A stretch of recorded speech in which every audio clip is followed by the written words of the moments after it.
Hello friends, welcome to GK India. आज की इस वीडियो में हम बताने हैं बीपीएससी की नई भर्ती 2022 के बारे में। जी हाँ, बीपीएससी ने एक नोटिफिकेशन जारी करके यहाँ पे बीपीएससी कार्यालय में नई भर्ती के बारे में ऐलान किया है। अर्थात आज की इस वीडियो में हम बताएंगे कि बीपीएससी के तहत जो नई बहाली हो रही है उसमें कुल सीटों की संख्या कितनी है, साथ ही उसके लिए योग्यता, वेतन एवं इससे जुड़ी सारी जानकारियों के बारे में बताऊंगा इस वीडियो में।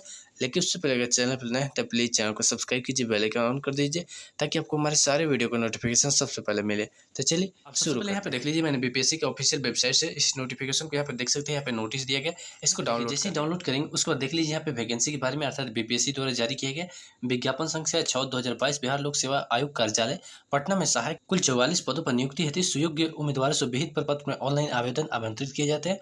ऑनलाइन आवेदन भरने हेतु विस्तृत दिशा निर्देश बिहार लोक सेवा आयोग पटना की वेबसाइट www.bpsc.pih.nic.in पर प्रदर्शित है। इन रिक्त 44 पदों की कोटिवार विवरणी निम्नवत है। अर्थात यहाँ पे नीचे दिए गए उसके बारे में। अर्थात यहाँ पे कहाँ पे वैकेंसी निकला हुआ है तो बीपीएससी कार्यालय में। अर्थात यहाँ पे जो बिहार लोक सेवा आयोग का कार्यालय है उसी में सहायक के 44 पदों पर वैकेंसी निकली हुई है। उसके बाद यहाँ पे नीचे में देखेंगे तो कोटिवार यहाँ पे दे दिया गया सीटों की संख्या है। अर्थात यहाँ पे जनरल श्रेणी के लिए 23 सीट है।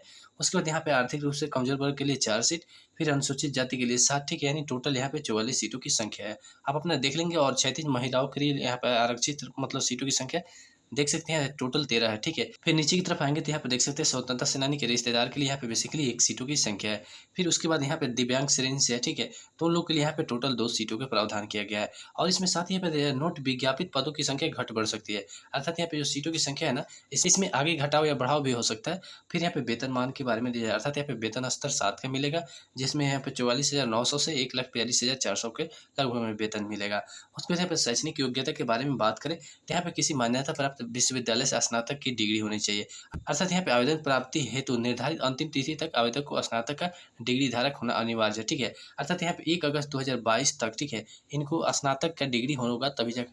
उसके बाद यहाँ पे देखेंगे उम्र सीमा के बारे में। अर्थात यहाँ पे न्यूनतम उम्र सीमा 21 वर्ष रखा होगा। और 21 वर्ष कब का मान्य होगा तो 1 अगस्त 2022 तक अगर आपकी उम्र 21 वर्ष हो गई तो आप इस फॉर्म को भरने के योग्य है, ठीक है। उसके बाद यहाँ पे जनरल श्रेणी के लिए यहाँ पे बात करें अधिकतम उम्र सीमा के बारे में तो यहाँ पे 37 वर्ष है, ठीक है, लेकिन महिलाओं के लिए 40 वर्ष है। और उसके बाद यहाँ पे अनुसूचित जाति अनुसूचित जनजाति की महिला है तो इनको 42 वर्ष और पुरुष के लिए 40 वर्ष, मतलब इस तरह से यहाँ पे प्रावधान किया गया है। इसके साथ ही अगर सरकारी कर्मचारी अगर 3 साल कहीं भी जॉब कर लिए तो उसमें 5 वर्ष और छूट मिलेगा, लेकिन उससे संबंधित आपको दावा प्रस्तुत करना होगा। तो यहाँ पे देखेंगे इसी के बारे में यहाँ पे विस्तार से दिया गया। हम यहाँ पे बेसिकली मेन पॉइंट के बारे में बता दे रहे हैं जो आपको जानना जरूरी है। अब यहाँ पे दिया जा रहा है चयन प्रक्रिया के बारे में। अर्थात यहाँ पे कहा जा रहा है चयन प्रक्रिया 2 चरण में होगी। पहले पीटी होगा और जो लोग यहाँ पे पीटी में पास होंगे वो फिर से फॉर्म भरेंगे, ठीक। फॉर्म भरने के पश्चात यहाँ पे मेंस के एग्जाम देंगे और उसमें जो लोग सिलेक्टेड होंगे उन्हीं लोग यहाँ पे सिलेक्शन किया जाएगा। अब यहाँ पे जानिए पीटी एग्जाम में किस विषय से एग्जाम होगा। सबसे बड़ी खुशखबरी की बात है कि पूरा का पूरा ऑब्जेक्टिव एग्जाम होगा, ठीक है। पीटी में मेंस भी ऑब्जेक्टिव है, इसके बारे में आगे बताऊंगा ऑफिशियल प्रूफ के साथ। देख लीजिए यहाँ पे पीटी है। यहाँ पे देख सकते हैं प्रारंभिक परीक्षा में एक पत्र सामान्य ज्ञान का होगा। परीक्षा के विषय और प्रश्नों की संख्या निम्नवत है। अर्थात यहाँ पे जीएस पेपर से संबंधित, जिसमें जीएस से संबंधित यहाँ पे 50 अंकों का एक नंबर का पूरा रहेगा, मतलब अर्थात यहाँ पे 50 क्वेश्चन एक नंबर का। फिर यहाँ पे सामान्य विज्ञान एवं गणित अर्थात साइंस एवं मैथ से संबंधित 50 क्वेश्चन रहेंगे। फिर यहाँ पे मानसिक क्षमता, यहाँ पे बेसिकली रीजनिंग टाइप का हो जाए। यहाँ पे टोटल प्रश्नों की संख्या 50 और प्रत्येक क्वेश्चन एक अंक का होगा, अर्थात 150 क्वेश्चन रहेगा। टाइमिंग के बारे में बात करें तो 2 घंटा 15 मिनट में आपको ये 150 क्वेश्चन को सॉल्व करना है। उसके बाद यहाँ पे देखेंगे भाषा, अर्थात किस भाषा में एग्जाम होगा तो हिंदी या इंग्लिश में दोनों में से कोई एक भाषा सिलेक्ट कर सकते हैं, इसके अलावा अलग में नहीं, ठीक है। इसके साथ यहाँ पे देख सकते हैं परीक्षा के बारे में कहा जाएगा कि परीक्षा पुस्तक सहित ली जाएगी। अर्थात यहाँ पे आप चाहे तो परीक्षा भवन में पुस्तक ले जा सकते हैं, लेकिन यहाँ पे मैं आप लोगों को बता दूं अगर वहाँ पे पुस्तक ले जाएंगे तो देखते रह जाएंगे, परीक्षा में पास नहीं हो पाएंगे, ठीक है। उसके बाद यहाँ पे नीचे में दिया जा रहा है पीटी एग्जाम से संबंधित डिटेल्स के बारे में, अर्थात कहाँ से प्रश्न पूछा जाएगा उसके बारे में। फिर यहाँ पे नीचे में आएंगे तो मुख्य परीक्षा से संबंधित डिटेल्स दिया गया। अर्थात सबसे पहले मुख्य परीक्षा में 2 प्रश्न पत्र होंगे। प्रश्न पत्र हिंदी का होगा, अर्थात सामान्य हिंदी से संबंधित क्वेश्चन रहेंगे। इसमें बेसिकली 100 क्वेश्चन रहेंगे और टाइमिंग वहीं 2 घंटा 15 मिनट रहेगा, लेकिन इसमें आपको 30% अंक लाना अनिवार्य है, तभी जाकर यहाँ पे मुख्य परीक्षा का प्रश्न पत्र 2 का यहाँ पे आपका कॉपी जाँच होगा। वरना अगर प्रश्न पत्र 1 में फेल हो जाता है तो फिर मुख्य परीक्षा का प्रश्न पत्र 2 का कॉपी जाँच नहीं किया जाएगा, ठीक है। उसी के बारे में यहाँ पे दिया जा रहा है। और प्रश्न पत्र 1 की परीक्षा के भाषा का जो माध्यम होगा सिर्फ हिंदी होगा, इंग्लिश नहीं होगा, ठीक है। फिर नीचे की तरफ देखेंगे तो देख सकते हैं यहाँ पे प्रश्नों की संख्या 100 होगी, प्रत्येक क्वेश्चन के लिए 1 अंक मिलेगा और परीक्षा की अवधि 2 घंटा 15 मिनट होगी। अर्थात यहाँ पे जो मेंस परीक्षा में हिंदी का जो पहला एग्जाम होने वाला है, इसमें आपको सिर्फ 30% लाना है। यह मुख्य परीक्षा में अर्थात यहाँ पे जो रिजल्ट तैयार होगा उसमें इसकी गणना नहीं की जाएगी, लेकिन आपको यहाँ पे 30% लाकर पास करना अनिवार्य है।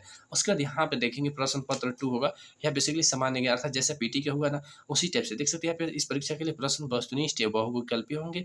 और उसके बाद यहाँ पे देखेंगे इसमें किस विषय से प्रश्नों की संख्या होगी, तो सामान्य अध्ययन जैसे पीटी में था।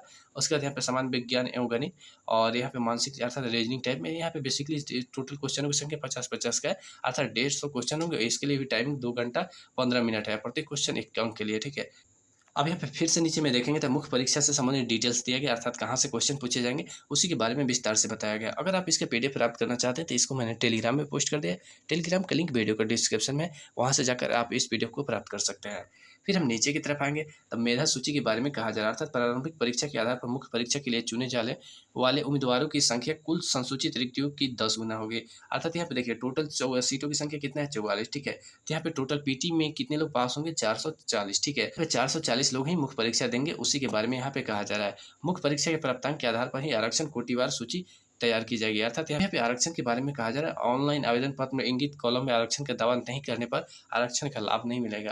अर्थात फॉर्म भरते वक्त आपको आरक्षण का दावा करना है, ऑनलाइन वेबसाइट पर ही दिया गया है। अगर वहाँ पे नहीं करते हैं तो बाद में आपको आरक्षण का कोई लाभ नहीं मिलेगा। यहाँ पे कहा जा रहा है आरक्षण का लाभ सिर्फ उन्हीं लोगों को मिलेगा जिनके यहाँ पे निवास बिहार में है, ठीक है। लेकिन यहाँ पे ध्यान दीजिए, अगर कोई शादीशुदा महिला है और शादी के पश्चात तो दूसरे राज्यों में जाकर रह रहे, फिर भी उन्हें यहाँ पे आरक्षण का लाभ मिलेगा। उसके बाद यहाँ पे दिया जाए अनुसूचित जाति एवं अनुसूचित जनजाति के उम्मीदवारों को निम्नलिखित प्रमाण पत्र लाना, अर्थात यहाँ पे जाति प्रमाण पत्र, निवास या मूल प्रमाण पत्र लेकर आना। अर्थात यहाँ पे देखिए अगर SC/ST कैटेगरी से तो आपको यहाँ पे जाति प्रमाण पत्र, निवास प्रमाण पत्र लेकर आना है, ठीक है। फिर यहाँ पे देखेंगे तो दिया जा रहा है पिछड़ी वर्ग एवं अत्यंत पिछड़ी वर्ग के उम्मीदवारों के लिए क्रीमी लेयरहित प्रमाण पत्र जमा अर्थात NCL जमा करना। यहाँ पे बात देखिए, आरक्षण का दावा करने वाली विवाहित महिलाओं का जाति, निवास या क्रीमी लेयरहित प्रमाण पत्र उनके पिता के नाम एवं पता से निर्गत होना चाहिए, न कि उनके पति के नाम से। जी हाँ, देखिए अब तक जो भी होता था ना, वहाँ पे विवाहित महिलाओं के लिए, चाहे यहाँ पे SC/ST या पिछड़ा वर्ग या अत्यंत पिछड़ा वर्ग की महिलाओं, तो वहाँ पे जाति प्रमाण पत्र एवं NCL, ठीक है, सिर्फ पिता के नाम एवं एड्रेस से मांगा जाता है। लेकिन वर्तमान समय में एक और ऐड कर दिया गया, अर्थात यहाँ पे निवास प्रमाण पत्र है, शादीशुदा महिला है तो आपके पिता के नाम एवं एड्रेस से होना चाहिए, तभी जाकर यहाँ पे आपका निवास प्रमाण पत्र मान्य होगा। इसलिए सभी लोग बनवा लें, क्योंकि अब तक जो भी है शादीशुदा महिलाएं अपने पति के नाम एवं एड्रेस से यहाँ पे निवास प्रमाण पत्र बनवाते हैं। लेकिन वर्तमान समय में इसको चेंजिंग कर दिया गया, अब यहाँ पे पूरा का पूरा यहाँ पे पिता के नाम एवं एड्रेस से बनवाने का प्रावधान कर दिया गया, ठीक। उसी के बारे में यहाँ पे आरक्षण से संबंधित डिटेल्स दिया कि इसको पढ़ना चाहे तो पढ़ सकते हैं। यहाँ पे देख सकते हैं आरक्षण कोटि के बारे में, अर्थात ये फॉर्म भरेंगे तो वहाँ पे इसको इस्तेमाल करना होगा।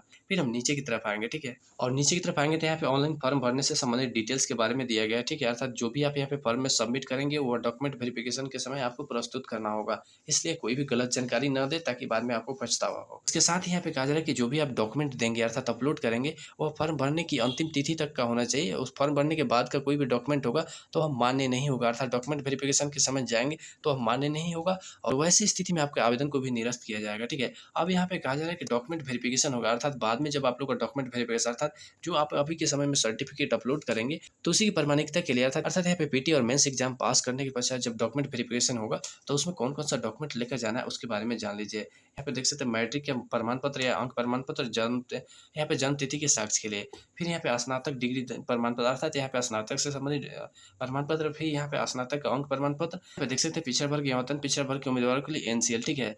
महिला उम्मीदवारों के लिए जैसे कि मैंने बताया कि महिला उम्मीदवार है, शादीशुदा महिला, तो उनके पिता के नाम एवं एड्रेस से ही यहाँ पे NCL होना चाहिए।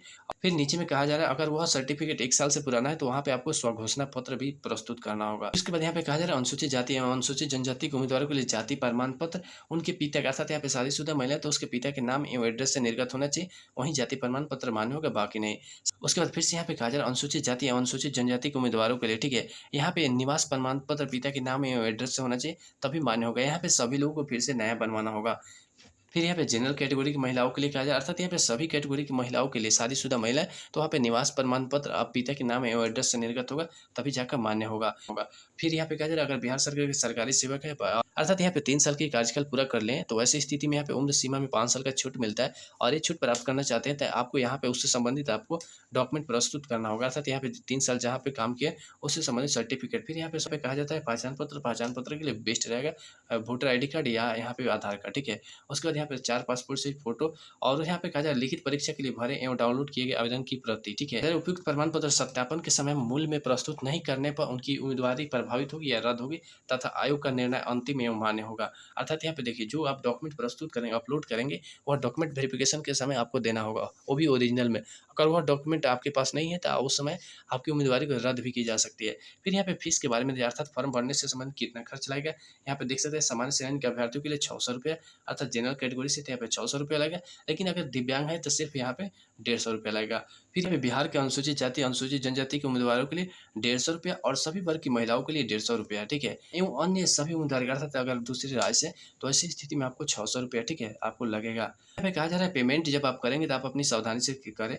अगर वैसी स्थिति में पेमेंट फंसता है तो उसके लिए जिम्मेवार आप खुद होंगे, वहाँ पे बैंक आपकी कोई हेल्प नहीं किया करेगा, ठीक है। फिर यहाँ पे देख सकते हैं ऑनलाइन आवेदन प्रारंभ करने की तिथि अर्थात 7 सितंबर से लेकर यहाँ पे लास्ट डेट 30 सितंबर तक दिया गया है। फिर यहाँ पे कहा जा रहा है कि फॉर्म भरने से संबंधित विस्तृत निर्देश अर्थात यहाँ पे जब आप फॉर्म भरेंगे सबसे पहले आपको रजिस्ट्रेशन करना होगा, उसके बाद पेमेंट करना होगा, तब यहाँ पे फॉर्म को फिल करके सबमिट करना होगा, ठीक है। तो यहाँ पे देखिए रजिस्ट्रेशन जब आप करेंगे उसमें कोई दिक्कत हो जाता है तो पेमेंट करने से पहले आप एडिट के ऑप्शन मिलेगा, ठीक है, अर्थात एडिट कर लीजिए उसमें रजिस्ट्रेशन करते वक्त ही। और अगर आपको लगता है कि यहाँ पे सब कुछ सही है तब जाके पेमेंट करें, क्योंकि पेमेंट कर देंगे तो यहाँ पे एडिट करने का कोई ऑप्शन नहीं मिलेगा। हाँ, ऑप्शन तभी मिलेगा जब फॉर्म भरने का डेट समाप्त हो जाएगा, उसके 1 सप्ताह बाद आपको यहाँ पे फॉर्म में एडिट करने का ऑप्शन मिलेगा, तब तक आपको बहुत परेशानी हो जाएगा, ठीक है।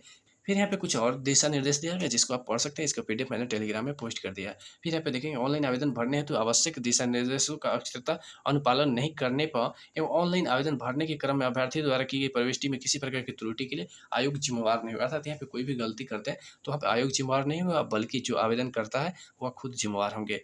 फिर यहाँ पे नीचे में देखेंगे तो यहाँ पे देखिए सुधार में कौन कौन सा चीज़ सुधार होगा और यहाँ पे आयोग का क्या निर्णय इसके बारे में यहाँ पे दिया गया है, ठीक है। फिर यहाँ पे हम नीचे में आएंगे तो देख सकते हैं और भी बहुत सारे डिटेल्स में दिया गया है। उसके बाद यहाँ पे फाइनल सबमिट करने के बाद आपको इसको प्रिंट आउट निकाल लेना और उसको अपने पास रखना है सेव, ठीक है, क्योंकि आगे जब डॉक्यूमेंट वेरिफिकेशन होगा उसमें सब आपको प्रस्तुत करना होगा। अर्थात यहाँ पे मैंने फॉर्म भरने से संबंधित कंप्लीट जानकारी के बारे में बताया। अगर आपका अभी भी कोई कन्फ्यूजन या डाउट है उसे कमेंट करके जरूर बताएं। आशा करता हूँ वीडियो पसंद आएगा और इसी वीडियो के लिए प्लीज़ चैनल को सब्सक्राइब कीजिए, लाइक कीजिए और शेयर करना बिल्कुल ना भूलें। तब तक मिलते हैं फिर किसी ऐसे इंटरेस्टिंग और धमाकेदार वीडियो के साथ। जय हिंद।